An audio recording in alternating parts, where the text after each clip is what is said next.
Hello everyone, welcome back to my channel Learn with Sunil.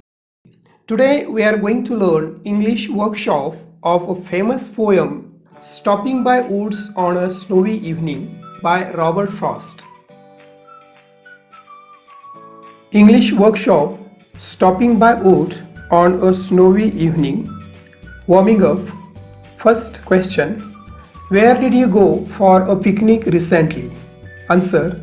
Recently, we went to Murud, Janjira, Harihareshwar, Raigad, etc. Second, who all accompanied you? Answer, my classmates and teachers accompanied me. Third, why did you select that picnic spot? Answer, we selected that picnic spot because they are famous places, they have historical background, the places have scenic beauty and refreshing climate.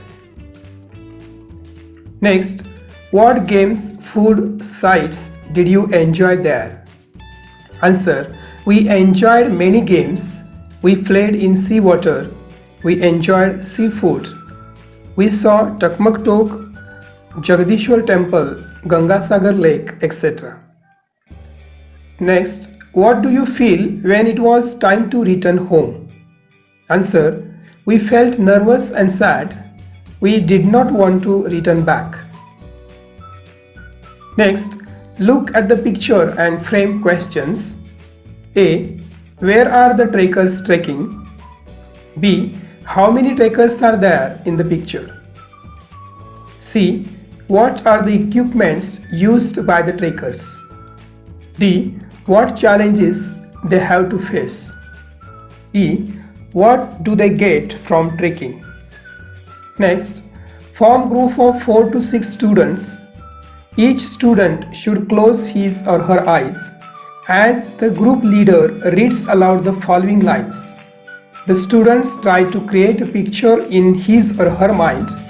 Later, each one gives a heading for each description. A. Bright blue sky. Soft white clouds sweeping by. Tiny specks of birds flying high. Sun playing hide and seek behind the clouds. Heading, in the company of nature. B. Miles of smooth barren land.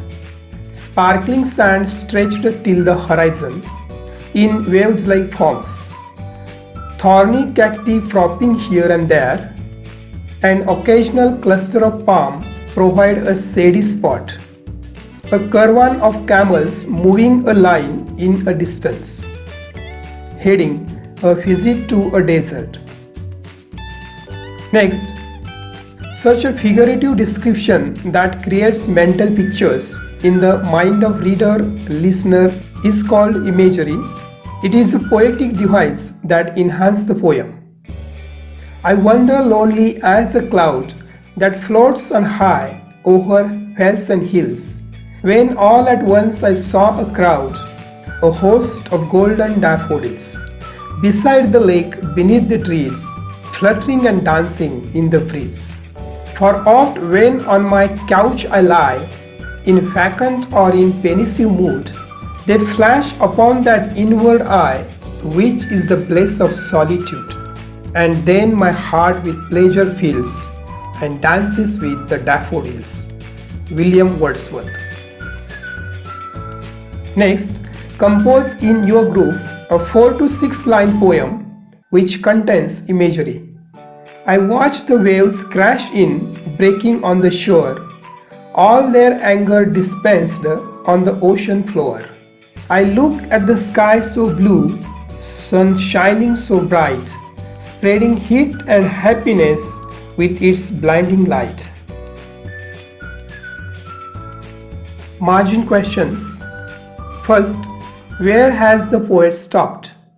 Answer, the poet has stopped in the woods. Second, what season of the year is described here?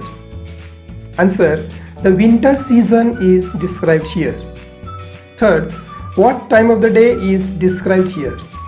Answer, it's an evening time.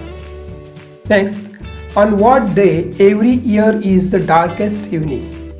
Answer, on 21st of December. Next, List the sounds mentioned in the poem. Answer: sound of wind, harness bell, downy flake, sound of soft feather like snowflake falling. Sixth, why does the traveler have to leave the lonely woods? Answer: the traveler wishes to stay longer at the lonely woods, but he cannot because he and his horse have to go miles before they sleep. English workshop. First question. Write whether the following statements are true or false. A. The speaker stops to watch rain falling among the trees. False. B. The owner of the woods is known to the speaker. True. C. The horse is worried about the cold and wants to keep going. False. D.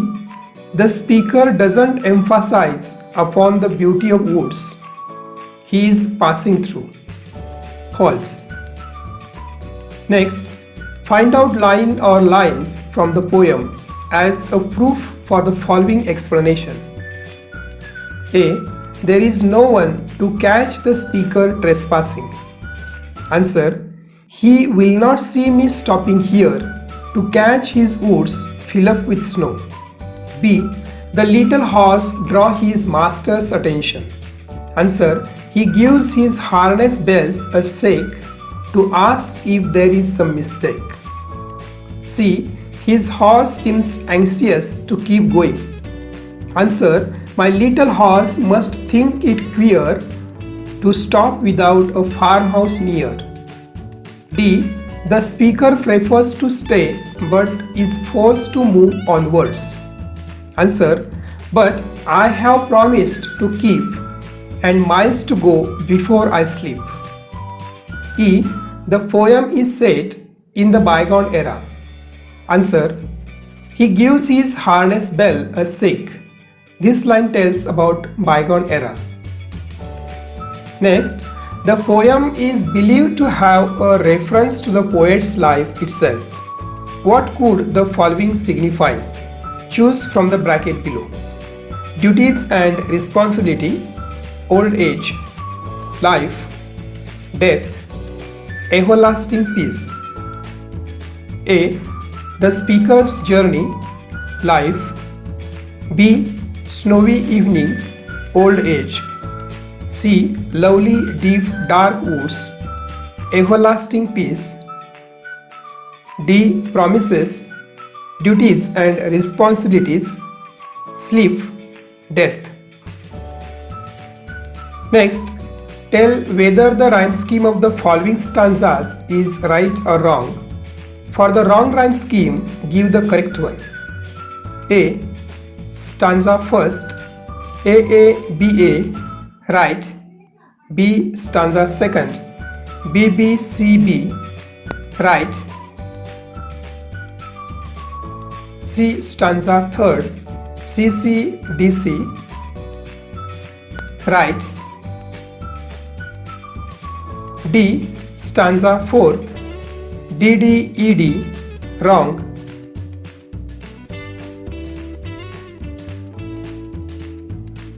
Next question. Give your own rhyming words for the following. A. House, mouse. B. Woods, moose. C. Easy, busy. D. Wind, kind. E. Dark, bark. F. Watch, match. Next, match the lines of the poem with their figures of speech. Answers are given directly. First, whose woods are they? I think I know. Inversion. Second, the woods are lovely, dark and deep. Alliteration. Third, and miles to go before I sleep. And miles to go before I sleep. Repetition. Last, my little horse must think it queer. Personification. Next, match the words given in group A with their meanings in group B. Answers are given directly. First, mistake, error. Second, downy flakes, soft snow falling. Third, woods, jungle. Fourth, queer, strange. Next, complete the following wave diagrams by adding suitable describing words in the boxes. One is done for you. Wind, soft, west, biting, gentle, terrible. Evening, darkest, snowy, gloomy, pleasant, winter. Next question. Pick out lines from the poem that contain imagery. Write them in your notebook. Answer. Between the woods and frozen lake in the darkest evening of the year. Next question. Prepare a set of questions to interview. A. A person who had just returned from a trek in the woods. First, would you please answer my few questions? Second, why did you decide to visit a wood and not any other place? Third, when did you return? Fourth, what preparation did you make before going there? Fifth, did you choose any proper time for visit? Sixth, which things did you carry with you? Seventh, did they useful to you while trekking? How? Next, tell us more about your observations or experiences. Next, where did you stay at night? Next, did you feel fear? Next, who supported you from family and friends? How? Last, what message will you like to give the youth? B. A person who has recently scaled Mount Everest. First, how did you turn towards climbing a mountain? Second, why did you decide to scale Mount Everest? Third, is there any other experience before climbing Mount Everest? Next, how much time or weeks do you dedicate to climbing? Fifth, why is climbing important to you? Why do you like it? Sixth, who accompanied you in climbing? Seventh, does your group contain female climbers or only men? Next, have you had any discouragement? How did you deal with them? Next, share about your expedition to Mount Everest, please. 10. Do you have any advice for newbies?